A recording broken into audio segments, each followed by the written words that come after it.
best part about my job was, in 34 years, I always looked forward to going to work every day. A lot of people I find right now, that's a problem. You know, it's no longer a career, it's a job. And when it starts becoming a job, then that's probably time when you probably need to bring somebody like myself up and talk through and say, okay, how do I make the best out of my career? My name is Brian Galway, and I'm an executive coach.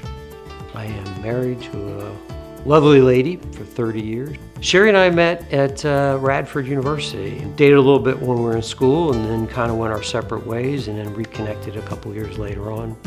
30 years later, here we are. I work with people relative to looking at what it is that they're trying to get out of their careers, what's working for them relative to their own personal satisfaction, and then really assess, you know, is this career the right move for them?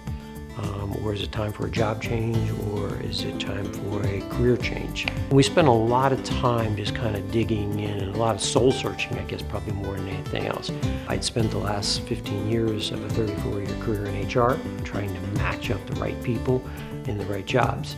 And through that process, getting to know a lot of the talent in the organization, wound up coaching and helping them develop their careers, not only in the job that they sat in today, but in future jobs in the organization too.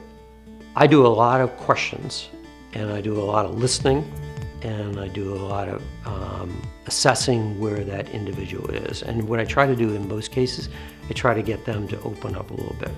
And if they're reaching out to somebody, generally speaking, they're ready to talk. They want to, you know, kind of tell you their life story and kind of what's going on with them.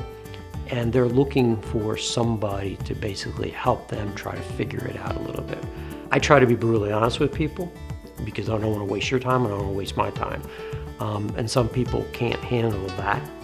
And that's okay, because I don't really want to sugarcoat it, because nobody wins at the end of the day. And if that's what they're coming for, it's probably best that I'm not their coach.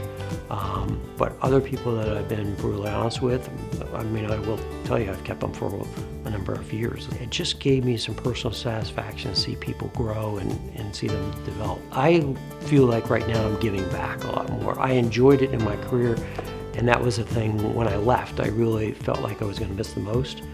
And I really do. I mean, I really like to see people develop in their careers a little bit. And there's a lot of young people out there right now, and even people in mid-career, that are just looking for somebody to kind of help them along a little bit. I've had a number of different mentors in my career, that I had people that I felt very comfortable that I could talk to. And I have one guy that I still talk to probably once or so a quarter, who's brutally honest with me. And he will tell me when I'm way out of line.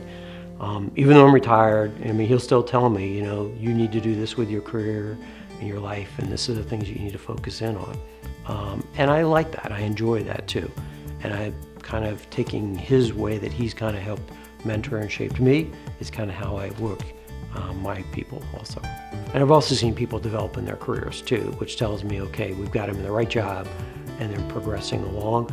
And then the follow-up that I do with them tells me that it has not become a job anymore. It's basically become a career.